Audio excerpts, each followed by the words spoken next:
Ladies and gentlemen, welcome back to another episode of the What Are We Doing podcast. My name's Levi McCurdy, and this is episode 91.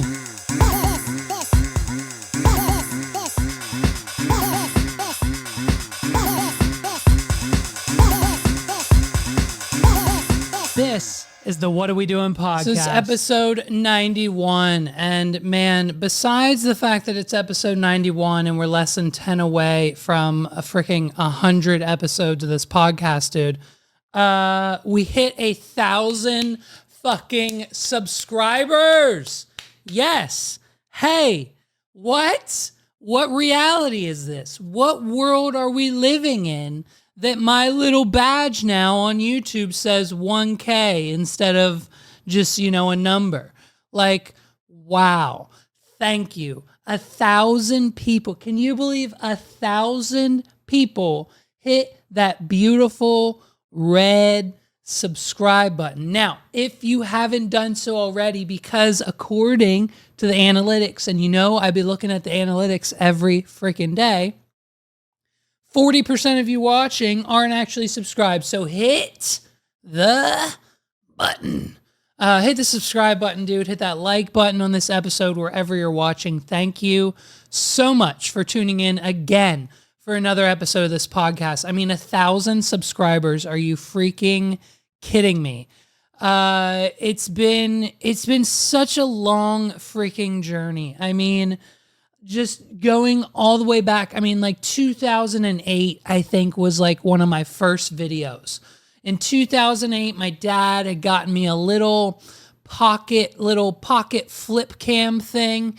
And honestly, dude, it was like the greatest item ever of my life. And so it had this big, giant 4 gig flash card that went into it. And man, was I just around the house doing card tricks and filming magic videos and anything I could think of to film or record or do with the camera, I did it.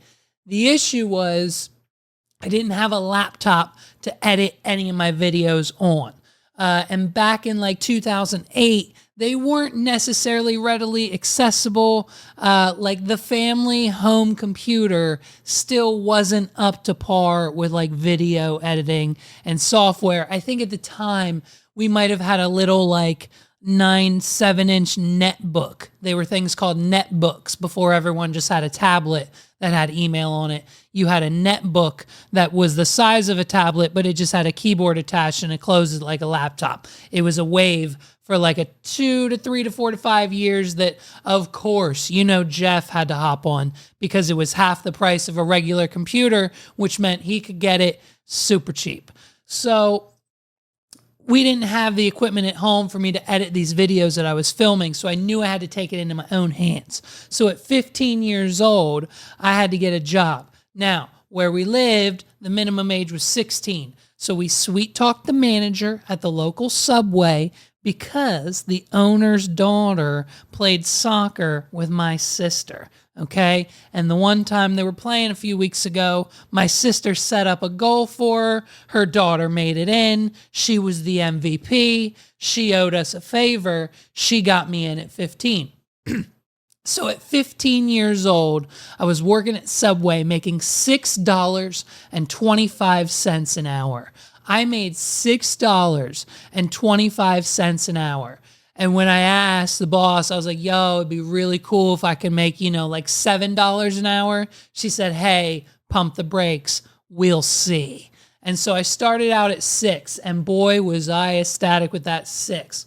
So I slaved away for like 2 to 3 or 4 weeks, got some paychecks in, got some money under the belt, bought a few things with my first paycheck. You know how teenagers do. And then eventually I saved up $500. I knew my budget was $500. And the issue was, at the time, the laptop industry was goodish. But the issue was any major retailers like Walmart, Target, Circuit City, Best Buy, Radio Shack, the laptops they were selling, maximum, were 512 megabytes of RAM. Like, to put that into perspective, the iPhone you're watching this on has 8 gigs of RAM in it, which is like 16 times the amount of RAM that this laptop had. So, the selfie that you just posted on Instagram is 512 megabytes. So that's how much data that we had to work with on these laptops. Now, to my surprise, just a mere 48 hours of my young teenage research after I'm about to have to settle on 512 gigs, 512 megabytes of RAM, like 100 gig hard drive, if that. It might have been 80 gigs at the time, and whatever else, Radio Shack had in stock or Circuit City that week, I was going to have to settle for one of those.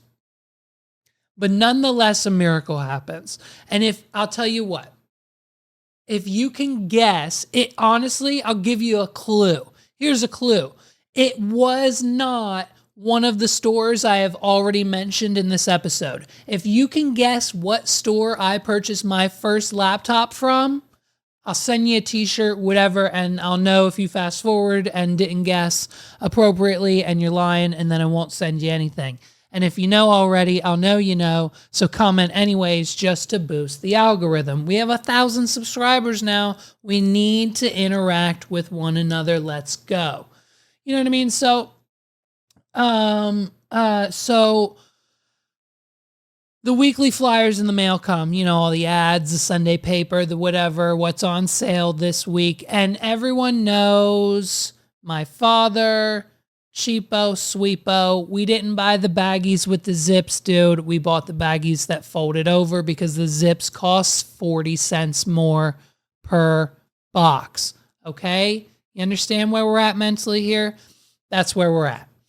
So, the flyers come in the mail, and of course we have to do our weekly grocery shopping. And because of the fact that we buy the baggies that fold over, we have to do our weekly grocery shopping at multiple grocery stores, depending on what's on sale, what we have coupons for, and what is readily available that we can get that week. You know what I mean? Sometimes we're buying it all at one place. Sometimes we're going to 3 or 4 different stores. And what flyer comes across our kitchen counter other than my father's favorite grocery store at the time, because everything was literally 40% the cost of every other grocery store? Aldi's. And we all know Aldi's. We love Aldi's. Aldi's is still here. It fascinates me that back in the day in 2008, Aldi's used to be like, like the cheap discount store. And now Aldi's / Trader Joe's is like the trendy, we go there if we have the money kind of store. It's funny how it flipped a little bit, kind of. Maybe it hasn't. I don't know. Aldi's just seems more trendy now to go to. Like, it's like, you either go to grocery outlet, bargain market, and Walmart, or you go to Target and Aldi's and Trader Joe's and maybe Wegmans. I don't know. Like, there's a distinct difference between the cheap grocery stores. Let me know in the comments. I think I'm right on that. I might be wrong, but if I'm right, let me know. So my father would go to Aldi's, and wouldn't you know it, in that flyer that week, there it is. A 15-inch screen, full keyboard, 1 gig of RAM laptop. Aldi's, the grocery store, is pulling out all the frickin' stops.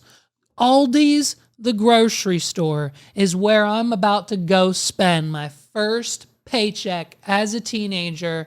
$500, $499.99. We called them. They had 3 in stock. We were there in 20 minutes. My dad said, "Bet, son, you got the money. Let's go." He wasn't spending $500 on a laptop, but I was.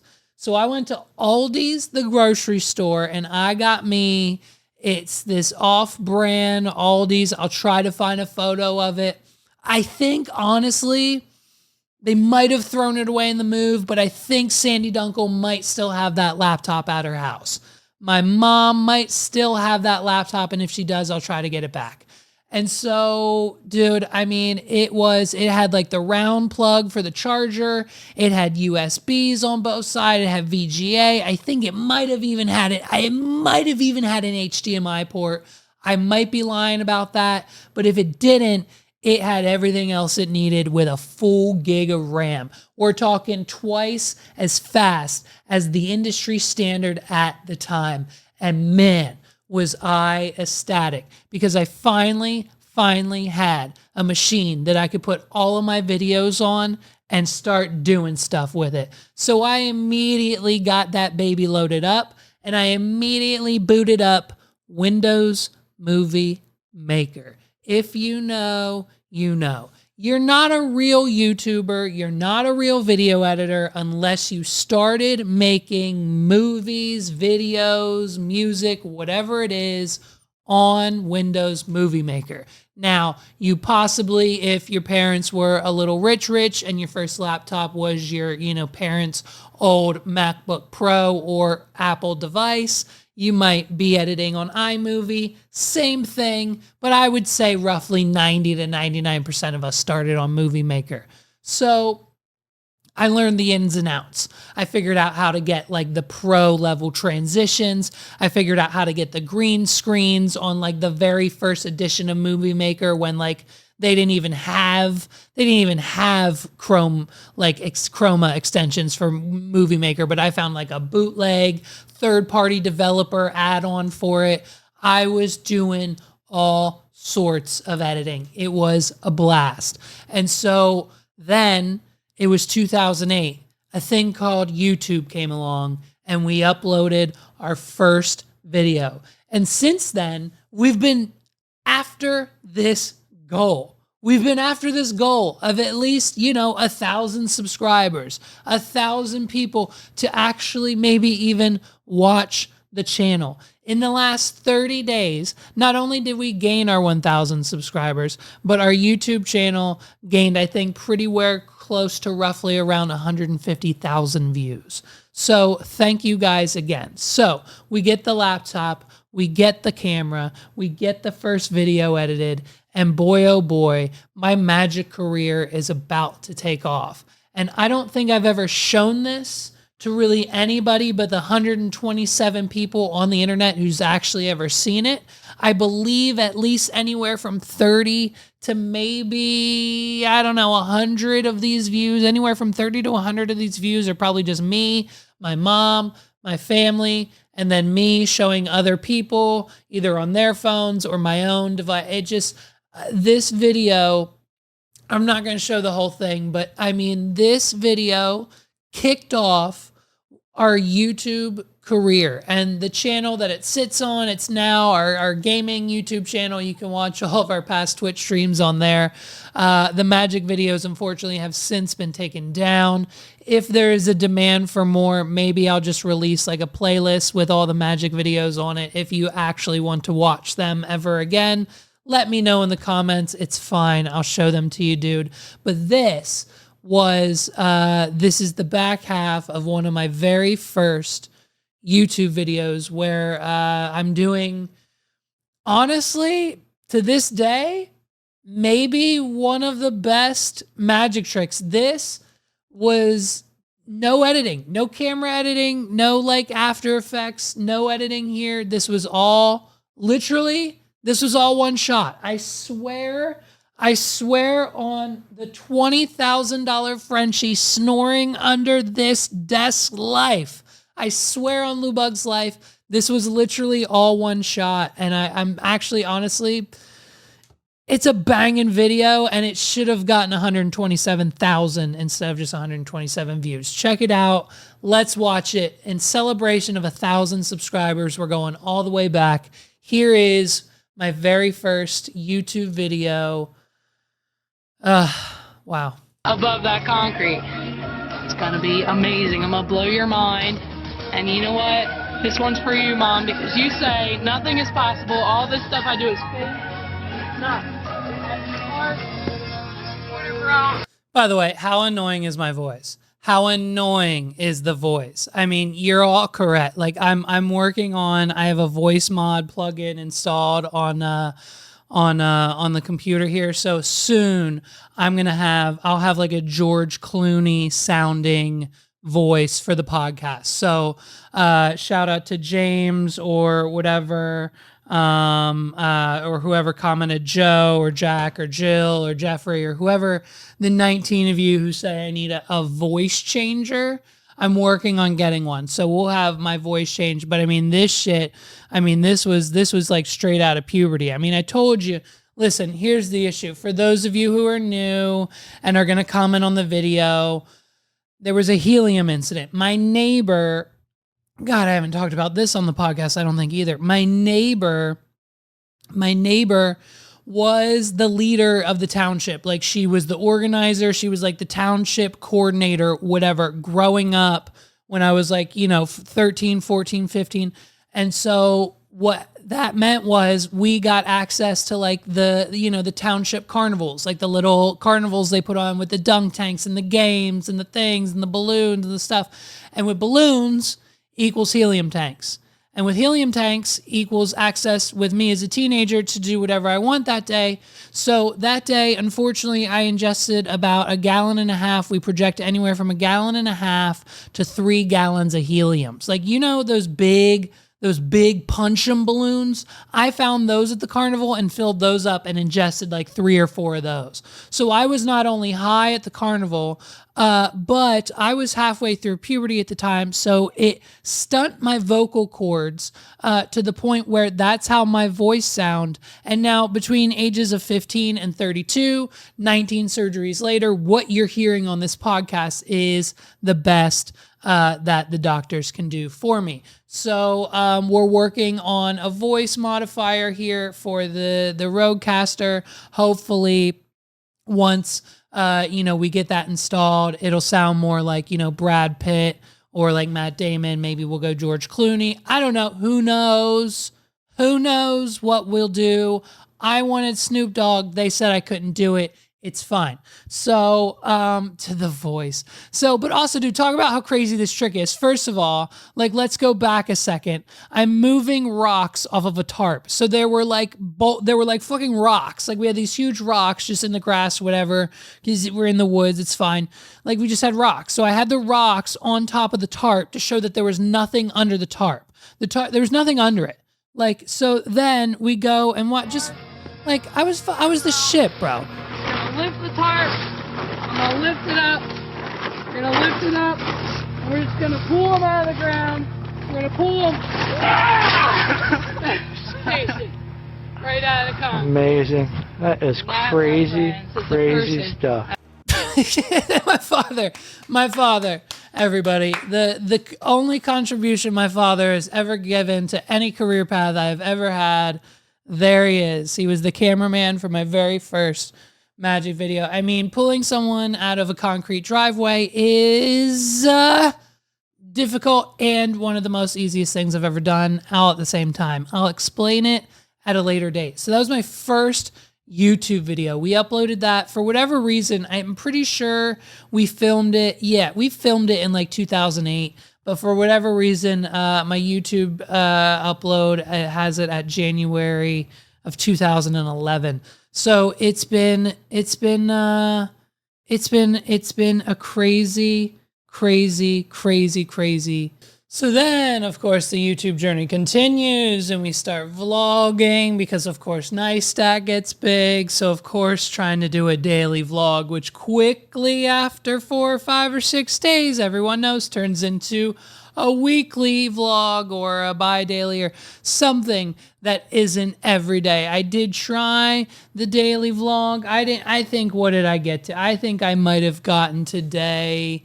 I'll have to look it up. There will be a thing on the screen to what day I got to, but I think maybe my prediction is I think I might have gotten to like day 45. Maybe not even that far. I think I'm giving myself too much credit. I don't think I even made it that far. But, man, so we tried vlogging. We tried just making like, the random one-off videos and we learned a lot. Like if you put Walmart in your title, it's like an instant 300 views, like Walmart is just that one keyword. Same thing with, Same thing with Zaddy Trumpets, which, pretty much just takes us into the Trump news of the week. Listen, Trump got us to 1,000 subs. Okay, there's no coincidence that we hit 1,000 subscribers, and also our clip from 2 weeks ago of Zaddy Trumpets took off up to about, 12,000. I think a little close to 13,000 views. So there's no coincidence that every time we talk about Donald Trump on this podcast, Trump, we get that many more subscribers. So we're going to keep talking about Trump. We're probably going to give Trump a segment on the podcast, not because we support him, not because we believe in him politically, not because we understand or believe in his views, not because I'm a Republican. I'm not a Democrat either. I don't know anything about politics. I'm just a naive millennial who doesn't have any original views or original takes on anything ever in the universe of history of time. It's not me. But when I talk about Donald Trump, it gets me the numbers I like to see in the analytics. So, what did he do this week? What did Trump do this week?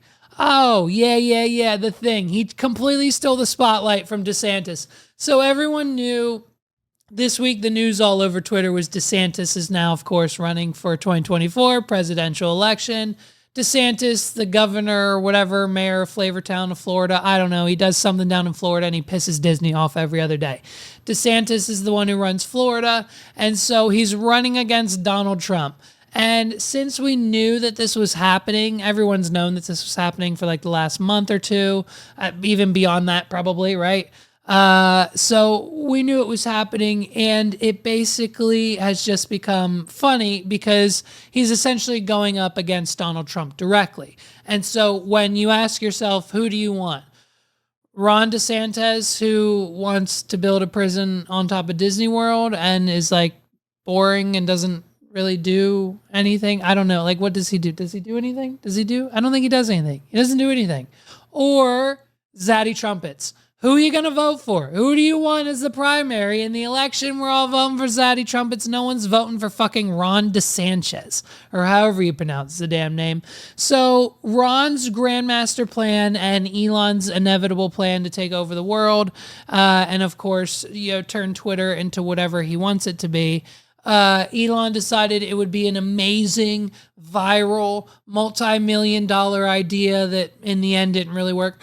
To have a Twitter Spaces with Elon Musk and Ron DeSantis, and they're just going to be chilling and hanging out and having a good time and not talking about anything important at all. And then, boom, surprise, Ron's going to announce his presidential run for next year.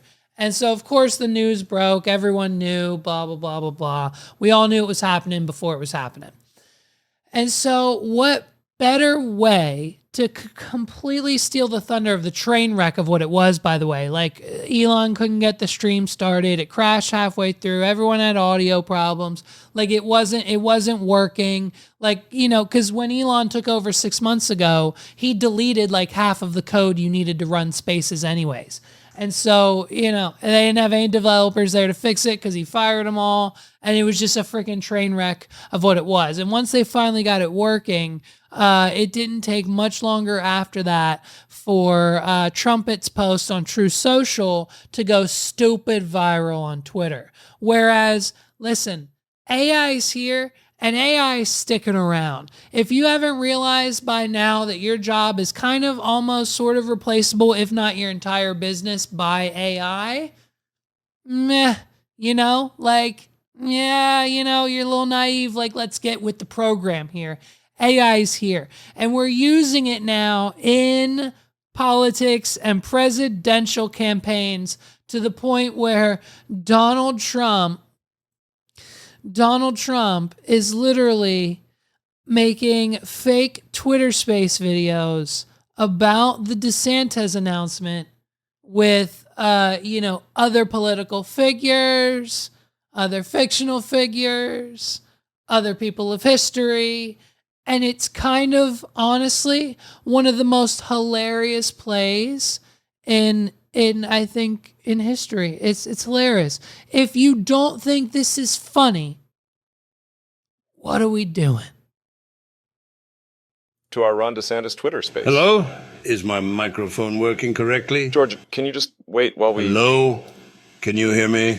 We can all hear you, George. Can you just hold on for a second? Hilfa, I don't think they can hear me. I can hear you fine, George. Just speak to the I don't think George knows how to use Twitter.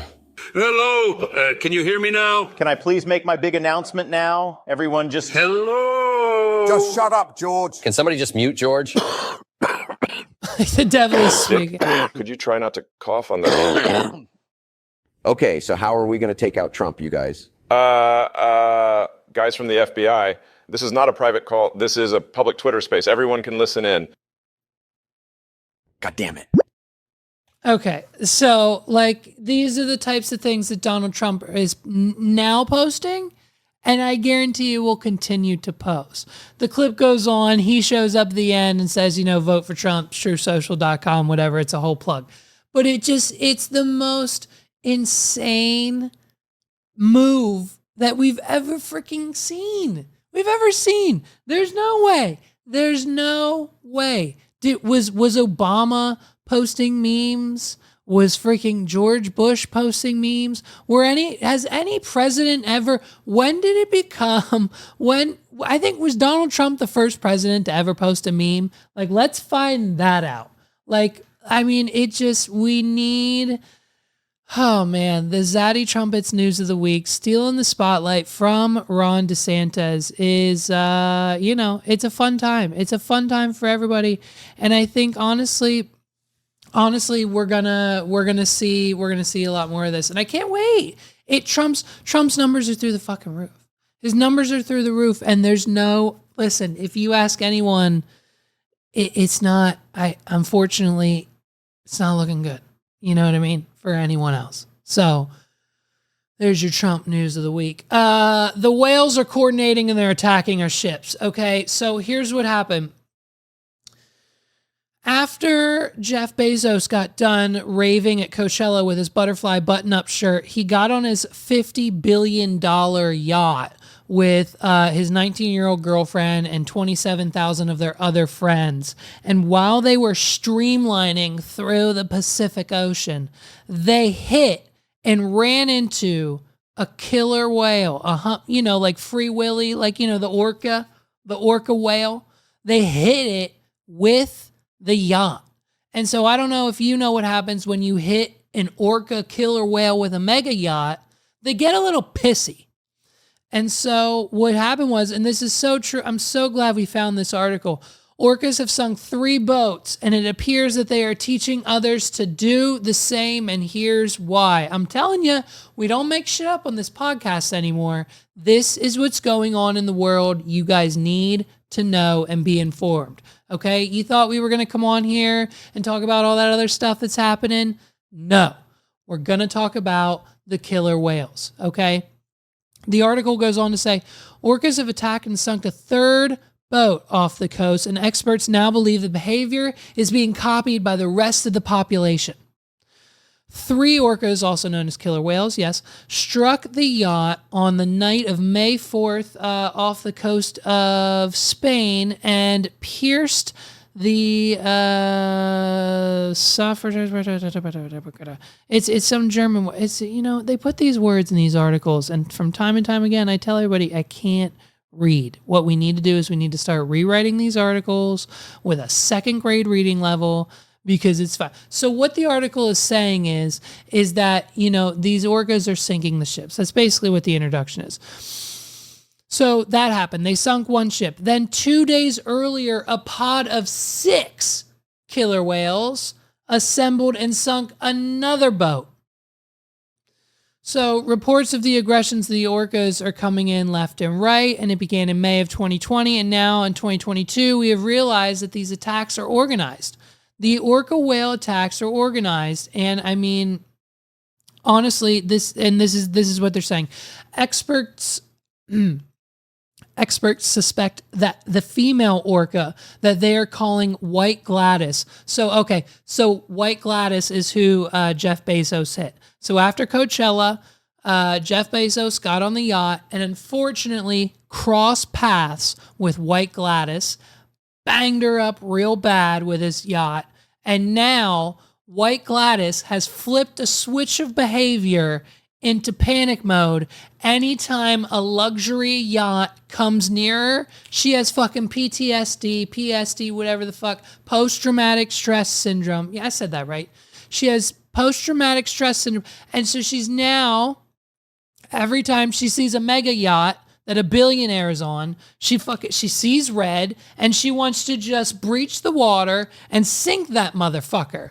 Okay? And so what's happening now is White Gladys has assembled her team of orcas, and she's got about 5 to 10 strong ride or die killer whales on her side. She's like, listen, these rich billionaire people from the coast, they're coming into our waters and they're bumping into us and we don't like it. So what do? We sink their boats. What are they going to do? Buy another boat? You know what I mean? They could hardly afford this one. They're not going to get another boat if a gang of orcas just sunk it, because we'll be watching, okay? So White Gladys got herself a squad of like 5 to 10 humpback killer whales. They're not humpback whales. Jesus Christ, stop saying humpback. They're freaking killer orca whales, okay? Free Willy. Freaking White Gladys and Willie are teaming up now, and now they've got a squad. And so those 5 people, it's kind of like Mary Kay. It's like my mom trying to get the Cadillac. Instead of the Cadillac, we're going after the billionaire's yachts. So those 5 orcas got 5 of their orca friends each to start getting the boats over on their coast. And then those 5 orca friends each got 5 more orca friends to get their orca friends over on the west coast to sink those billionaire yachts. And then those 5 orca friends got 25 more orca friends, and now White Gladys essentially has a gang of 1,000 subscribers within her network, and she's sinking billionaire yachts from coast to coast, from Spain, California. They're all over the place. And so, I mean, that's what she's saying. They're thinking that either White Gladys either had a collision with a boat, or she was caught in an entrapment during an illegal fishing, expedition, whatever, over they kill them over there and they sell them on like they sell their flippers for like $5,000. It's crazy. It's like, the slowpoke tail in Pokemon kind of thing. So something happened. Either the illegal fishermen's got a hold of White Gladys and she got away, or Jeff Bezos hit her with her yacht. And now she's got a freaking flip. It says it flipped a behavioral switch and traumatized the orca, and that it started this behavior, physical contact with boats, they said. So, I mean, it's crazy. So now so what's happening now is that the news is spreading through the orca community, and pretty soon it's going to become pretty freaking dangerous to take your boat out into the ocean, because if a killer orca whale sees it, it's going to be natural instinct. They're going to be like, oh, bet, I want to do it. It's kind of like, it's kind of like just how, humans do trends too. Like everyone on TikTok's like, oh, you're walking up milk crates? I want to walk up a milk crate. And then boom, you walk up a milk crate and you break your arm. You know what I mean? It's kind of like that. And so one orca was like, yo, I want to sing a boat. Why don't I sing a boat? I could sing a boat. I see boats all the time. I don't know what to do with them. They take pictures, they wave, they cheer at me. They're like, yo, a whale. And then this one time I saw a boat and they weren't really cheering. They were just kind of throwing like spears at me and I had to dodge them. I got one spear in my left side. It hurt. But you know what? I swam away, got the spear. I was fine. And then the next boat I saw again, they were cheering. It's these bipolar freaking humans. I don't know what to do. And so you're telling me I should just sink the boat? Bet. So we're all going to squad up. 6 or 7 orcas are going to come and they're going to sink your boat. I might never get on a boat again. I'm already skeptical about boats. I don't know how they float. Hey, when you put a whole water park, amusement park, 19,000 families equaling 200,000 people, staff, food, weight, boilers, engine, equipment, pools, water, showers, beds, mattresses, nothing else. I don't even know what else goes on the ship. When you put all that shit on a cruise ship, how is it in the water? When you put all the shit on a cruise ship, how does it stay in the water? I don't understand it. I don't understand how boats stay in the water as it is, let alone with a fucking slip and slide on it and a zip line. Like, we've got cruise ships out here with like whole Disney theme parks on top, and they're just in the water. But the Titanic sunk. I don't know, bro. It's a little weird to me. I'm already skeptical of boat behavior. So now that the orcas are taking them down, I'm definitely not going. Megs and I watched a whole documentary on cruise ships on Amazon a year or two back, and like one crate of bananas was rotten. Everything else was fine. All the passengers were there. All the employees showed up to work that day. The water pressure was great. The boat was gassed up. The captain was ready to go. No one was hungover from the night before.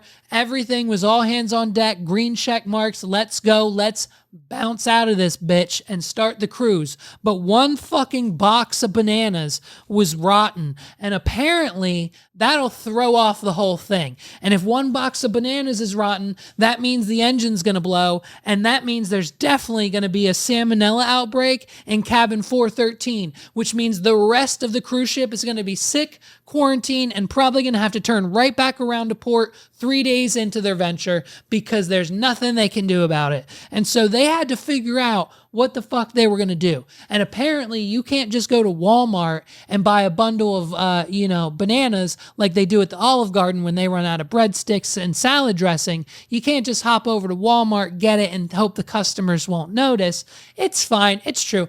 But unfortunately, they got the bananas and they were on their way to the cruise. Like, that's how delicate cruises are. So we're probably not going, let alone now the attack on the boats via the orca whales. I mean, it doesn't stop. The nonsense doesn't stop. Hey, guess what? Someone else just posted another clip the other day of a crocodile shark attack. Someone else posted, as if we've never heard of it before, a crocodile shark encounter in the ocean. Where were you? What was that, episode 45? What was that, episode 46? Right?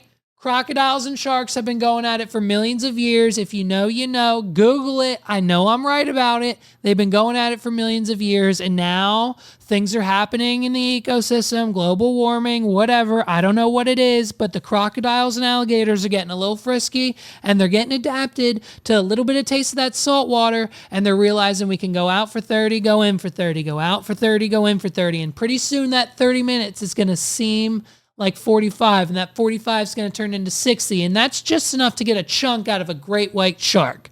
I'm telling you, someone just posted about it again yesterday. Another instance happened, and they're treating it like it's the first one, and I've been talking about it for years. I'm waiting. The whole mega shark versus giant, crocodile movie, that whole movie that everyone thinks is fake, it's real life. It's real life. It's real life. It reminds me, dude, it reminds me of this scene. I love it. It reminds me of this scene so much. The crocodiles, the whales, the orcas adapting to the humans and the boats with the feet. It reminds me of this scene right here. I don't like you. I think you're a fake cop. The sound of your piss hitting the urinal, it sounds feminine. Mm-hmm. If we were in the Also, by the way, I've gotten comments like that on this YouTube channel. My road to 1,000 subscribers has also been a road through, your voice sounds weird, your voice sounds dumb, ew, change your voice. And honestly, I've gotten this comment 16 times already. The sound of my piss hitting the urinal is feminine. I've heard that.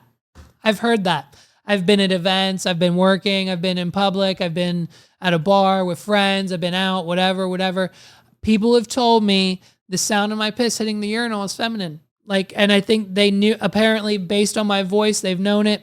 I'm just saying it's hilarious. You know what I mean? This is the society that we live in. Wild? I would attack you. Even if you weren't in my food chain, I would go out of my way to attack you. If I were a lion and you were a tuna, I would swim out in the middle of the ocean and freaking eat you. And then I'd bang your tuna girlfriend. Love it. Okay, first off, a lion swimming in the ocean? Lions don't like water. If you'd placed it near a river or some sort of fresh water source, that makes sense. But you find yourself in the ocean, 20-foot waves, I'm assuming it's off the coast of South Africa, coming up against a full-grown 800-pound tuna with his 20 or 30 friends, you lose that battle. You lose that battle 9 times out of 10. You know what I mean? It's like the orcas are orchestrating. The orcas are orchestrating against the billionaires, and it's crazy. What's insane to me, dude, is that this American Idol Just Sam winner, American Idol 2020 winner Just Sam, says she's back singing in the New York subway systems. I was super embarrassed. So back in 2020, I guess for whatever reason, we're locked up in COVID, everyone thought it would be a great idea to still do American Idol. And that was after they already greenlit season, 46 that we're on. Someone at the studio still thinks it's a great idea to still do American Idol. Apparently apparently Katy Perry still pulls in the numbers. And I mean, why wouldn't she? When she dresses up in a clown costume with her tits out every week, of course everyone's going to watch. I haven't watched since Kelly Clarkson. What was that, season 2? Maybe? I don't know. It's crazy, dude. And so I looked it up. American Idol winners, listen to this. American Idol winners still, for as long as we can remember, American Idol winners, especially and during this season, you get $250,000 cash. So after taxes, I'm sure it's like $100,000. You get $100,000 and you get a recording contract with a recording studio. And so here we are 3 years later after Just Sam wins American Idol. She gets her money. She gets her recording contract. I haven't heard any songs from Just Sam. I'm sure if you're a fan of Just Sam, you have, and you can roast me in the comments, but I'm willing to guess that most people watching this clip right now have probably never heard of Just Sam or can name at least 1 to maybe 3 to 5 songs of hers. I don't know any. And so apparently this is how she got her start, right? Sam started singing in the subways of New York City because that's how you make your rent in New York. You're either one of the furry people who run around and get selfies in a Dirty Elmo costume for $5, or you're a singer in the subway. And if you're really good, people will leave you tips, and that's fine. And that's how you make your living, and that's perfect. I love it. I give those people tips because you're providing me with entertainment. I give you something in return. If you're just standing there with a sign that says you need the money, I most likely might not give you any, but if you're giving me something like a nice serenading song of music, I'll slip you a little something in the box. So she gets it. So she's singing in the subways, and the acoustics down there are pretty excellent. So she starts out singing in the subways, and then, of course, I'm sure a producer or someone said, you need to go to American Idol. And of course, American Idol auditions happen in New York City, so they were probably just right down the street of where Just Sam was living at the time. So she goes and auditions and inevitably wins the show. Now, with $100,000 in her pocket and a recording studio, a recording album, whatever record label, let's go, let's record, let's be famous. No one's ever heard of her. And now, just even a year later, she's back singing in the subways. I mean, it goes on and on. Last month, the musician began sharing videos of herself singing in the subway stations on Instagram and recently opened up about her journey since winning the hit competition series. Noting that she was super embarrassed and let her fans know that she's back to grinding. Got an itch there, hold on. Alongside of a clip of herself singing Ariana Grande's Almost Is Never Enough in a subway station, the 24-year-old explained her situation on May 1st in a since-deleted caption. Back in 2021, I was super embarrassed to be going back to the trains.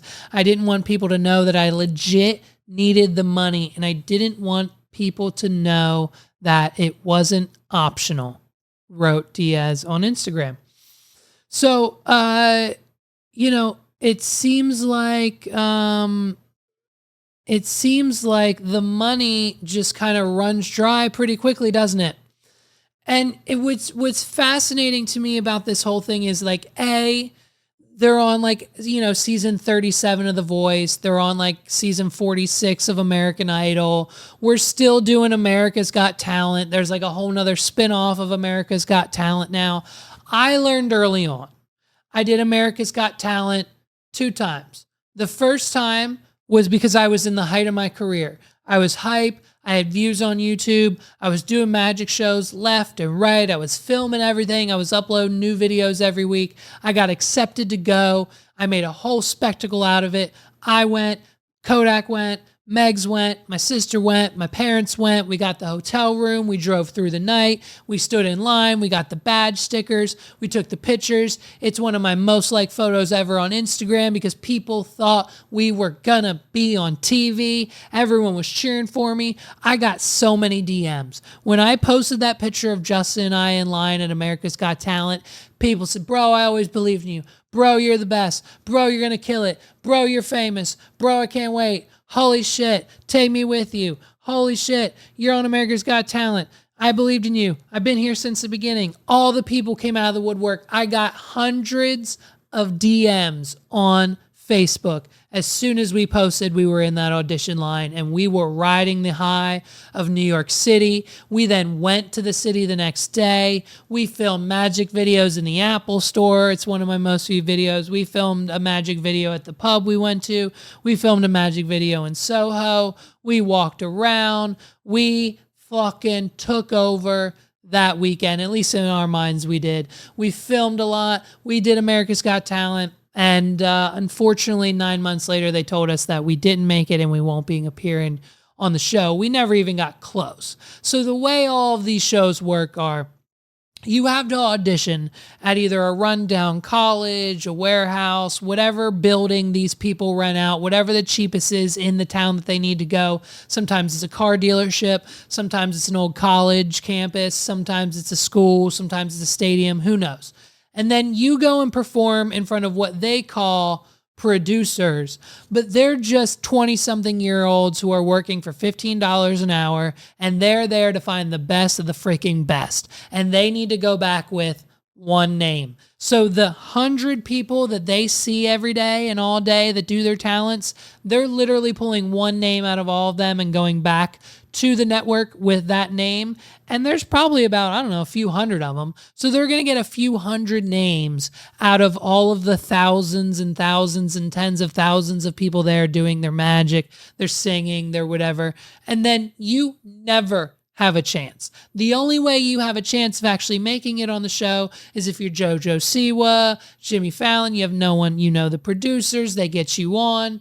You know the people there, they know you, you're viral already, you already have a career, something, they reach out. You have to be a celebrity already to actually get on the TV, essentially. Or there will be those 5 to 10 people who are actually talented, who come from nothing, who have nothing, who have no representation online or in the real world. And those are the people that they can get, like Just Sam, who was singing in the subway of New York City, who have really, not too much going on from a day-to-day basis. They like those people, not people like me with jobs who might not be able to get off work or whatever else. You know what I mean? Like, now I would have certainly given all of it up to be on the TV, of course, and everyone knows that.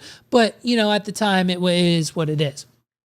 And the unfortunate part about the entire American Idol, Got Talent, reality TV show experience is I know too many kids from, high school, middle school, people I still know, people I've seen recently, people who I still talk to, and people who are still auditioning. I know someone who has auditioned for America's Got Talent, The Voice, every singing competition that has come anywhere near the central Pennsylvania region. They've probably auditioned for these shows,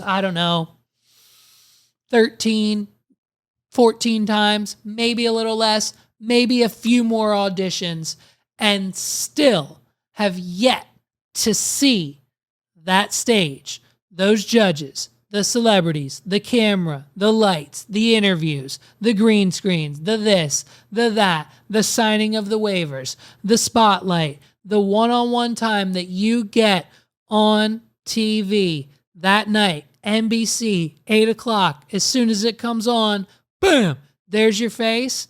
None of it. They've experienced none of it because you don't. You have to already have millions and millions, or you have to be the lucky one. And unfortunately, being the lucky one is winning the lottery. And let's be honest, how many scratch-offs have you won $1 million off of? Not too many, let alone $250,000, let alone $1,000. I know a few people, but that's it. It's you know what I mean? Like, it's one of those situations where you literally have to be singing in the subways to get on and win. And if you do win, there's probably, I don't know, a 50% chance that you won't be back in the subways a year later. So it's crazy to me that these shows still exist. I mean, honestly, the format now is the Masked Singer. Put celebrities in goofy costumes. That's what people want to watch. That's going on like season 27 right now, isn't it? I don't watch it, but apparently the rest of America does. And you know what America doesn't watch? The music videos of the winners of America's Got Talent, clearly. So, I am making music, said the performer last year per Just Jared, which is an online publication, I guess. I just cannot afford to release music because mixing and mastering music cost a lot of money. And I invested in myself and ended up broke. That's the truth. Not broke, like I'm living. I have my own place. At the time, she revealed that she had left her label, which signed her in May of 2020 after she had won Idol, before releasing an album and owed money to the company. Oh, I see. Okay, I'm not even going to tell you guys the amount of money that I had to pay after leaving the label to claim songs I had already recorded. She said, I am recording all the time and making music all the time, writing every day, doing what I love to do to survive. Okay, so it's another record label situation, of course. And it's just the story that we hear over and over and over and over and over again. Everyone wants a record deal.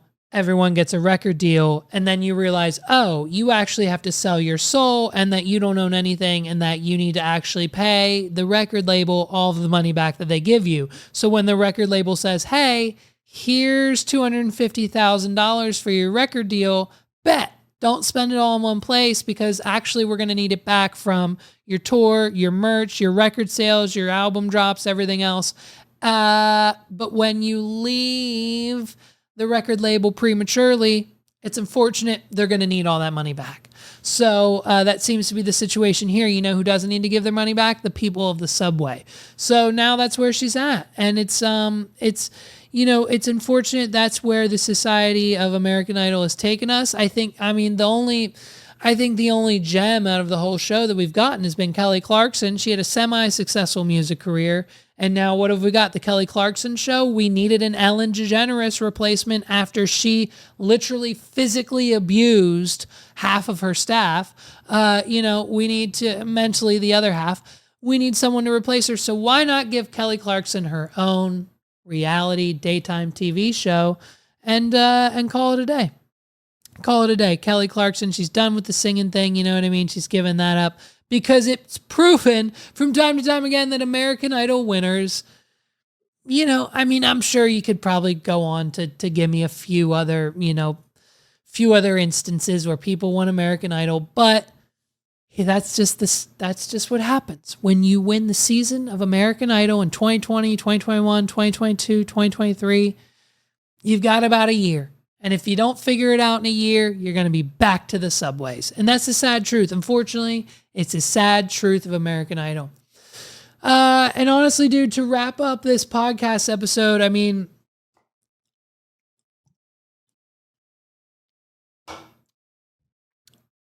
some news that should have been straight out of my hometown, but hasn't been. A man from Kentucky has been arrested after shooting his roommate during a fight about eating the last Hot Pocket. Okay.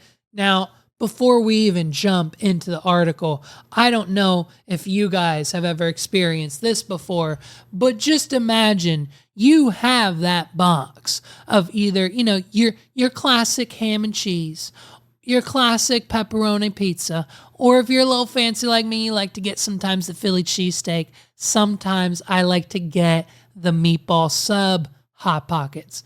And guess what? There's only ever 2 in the box unless you get the mega family pack. And daddy's not balling like that this time of year, so I've got the normal box. I eat one. I'm looking forward to my other meatball Hot Pocket immediately the next day. And if I find out someone ate my Hot Pocket while I was up here working, reporting a podcast, just hanging out, doing whatever, at a wedding, at an event, hanging out with my son, and someone's out munching on one of my Hot Pockets, my last Hot Pocket, I'm going down to Walmart, I'm giving him a piece of fake paper, and I'm getting a gun without a license, okay? Because that's just what you can do now in America. And so I'm getting a gun, and I'm shooting whoever ate the last Hot Pocket. A man in Louisiana, Kentucky is facing assault charges after shooting his roommate in the ass. Oh shit, he shot him in the ass. That's even better, dude. You know why? Because you'll most likely give him erectile issues, and then he won't be able to get a freaking erection for the rest of his life. And he'll have to remember, he ate the last ham and cheese Hot Pocket. Bam, now you've got dick problems. And what better way to solve your dick problems than going to wadpod.com/blue. That's WAWDPOD.com/blue, BLUE. You're going to get your first order of Bluechew for free, and you're only going to pay $5 shipping. That's right. Your first order's free, $5 only for shipping. It's essentially free for the whole thing. I know you got $5. Go to wadpod.com/blue, pop 1, pop 2, 30, 40 minutes before you're ready to have the time of your life, and then show your girl or guy a great time. Okay? Go to wadpod.com/blue. Listen, did you just go to Target and get your Pride merch because they're taking it off the shelves because people were babies and can't fucking handle it, and we've got a fucking riot, and so Target employees are now getting threatened? Their lives, the employees of the Target store's lives are being threatened. And so we can't have the merch at the Target stores anymore. So instead, we have to pull it all from the shelves in an official Target message. And of course, Target has to come out, the same way Bud Light did to show their support for the LGBTQ community, AQ+ community. And of course, Target stands with them. We've been selling the fucking merch for 10 years, people. We've been selling the same fucking Pride merch for 10 years at Target, and it's time to grow up. Yeah, listen, do we want to include the transgenders? Of course we do. Okay, did they not need to put the label on it? Sure. Did we not need to put it near the kids section? Sure. Did we not need to make kids sizes for it? Maybe. I don't know. It's not my place to speak, but all I know is Pride Month's coming up, baby. And if you haven't done so already, get the Target Pride merch and support the LGBTQ+ community. Please. You know what I mean? Like, who gives a shit? Just, it's a shame. It's a shame that that's what we have to go through. Clifton Williams got angry on Saturday and began throwing tiles. When you just have fucking kitchen tiles lying around and you start fucking chucking them at your roommate. By the way, look how happy this man is. This man is happy to have shot his friend for eating the last Hot Pocket. So he starts throwing kitchen tiles everywhere at his roommate after the roommate had ate the last Hot Pocket, according to the court citation. The roommate said he tried to fight back before telling Williams he was leaving, the citation said. And after the roommate was leaving, Mr. Williams went inside the residence and got a gun. The victim told investigators. William then shot his roommate in the buttocks while he was trying to leave, according to the citation. And the roommate went a few blocks away to get help and has recovered at a nearby hospital. CNN reached out to the attorney of Williams, and he's being held on a $7,500 bond, according to the court document. Spokesperson to the Jefferson Circuit court clerk. His next court appearance is scheduled for Tuesday, according to court documents. I mean, it's just a life lesson learned. It's a life lesson learned. You don't eat your friends' Hot Pockets. And I guess Target, we've got to do something about the labels maybe next year for the Pride section. Hopefully this doesn't, I mean, listen, the stock, I don't know, the Hot Pockets, the Target stock, I don't know how I've intertwined these two stories, but God damn it, if this isn't America, if this isn't what's going on in America today, this isn't the top story in America where I've got to worry about what's going on with Target clothing section and eating Hot Pockets, getting shot for eating a Hot Pocket. I'd rather get shot shopping in the Target section, to be honest with you, than eating a Hot Pocket. How embarrassing. And could you imagine if he died, by the way? Imagine if he died just for eating his friend's Hot Pocket. Earlier this month, Sonic drive-thru employee was allegedly shot and killed by a 12-year-old boy during an argument with another man in the restaurant parking lot, police said in Texas. Wow. Fighting over a chili cheese dog. A 12-year-old child shot and killed another man over a chili cheese dog. This is America. Dun, dun, dun, dun. Oh, man. Ladies and gentlemen, this has been another episode of the What Are We Doing podcast. My name's Levi McCurdy. Thank you guys so much for rocking with me here in episode 91. If you haven't done so, go to Target and get your Pride merch. I've got the shirts. I got this at the Bullseye Shop. If you don't know about the Bullseye Shop, it's not what they have in stores. It's completely cheaper and straight from Target.com. So just Google search the Bullseye Shop. You can get a cool Target Pride shirt like this one. This one's in stores, obviously.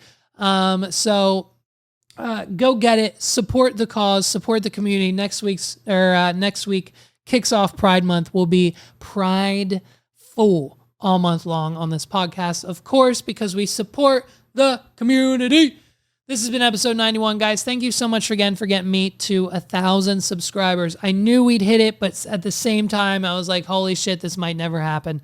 But we did it, and who knows how quickly or how slowly we'll get to 10,000, but I'll see you there, baby. I'm coming for that freaking plaque. I want that YouTube plaque. If I don't get a subscriber over 10,000, so be it. Well, I need 10,001. I want 10,001, and if I don't get 10,002, so be it. But I want the plaque.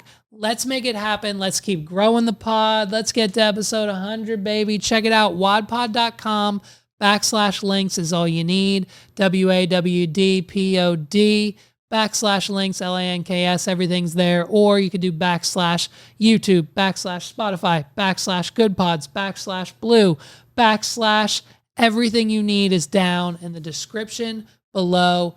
Click those links. Ladies and gentlemen, if you're on a boat anytime soon, please be on the lookout for the orca whales. They are organizing and taking down more ships. This just in, news on Twitter. They just took down another ship. They just took down another luxury yacht. The orca whales they've now taken down 6 yachts total. So it's crazy out there if you own a yacht. If you got that billionaire mentality, if you saw last week's episode, don't forget to check it out. We were in the car again. It's fine, but now we're back in studio. So check us out on all the social media apps, Facebook, YouTube, everything else is going down there. Follow us on Twitter. Follow us on TikTok. Our TikTok's blowing up too. Check it out. wadpod.com/YouTube is the place to be. Hit the big, beautiful red subscribe button. Thank you guys so much for another amazing episode. Thank you for rocking with me. Next week's episode 92, and I believe we have a guest coming soon. We have a few guests lined up in the pipeline. I know I always say it, and I always mean it, and they always show up. And so guests are coming soon. Thank you guys so much for another just amazing week. I love you. Peace out. Have a good one. Stay safe, everybody, especially in those department stores. Stay safe. This is the What Are We Doing podcast.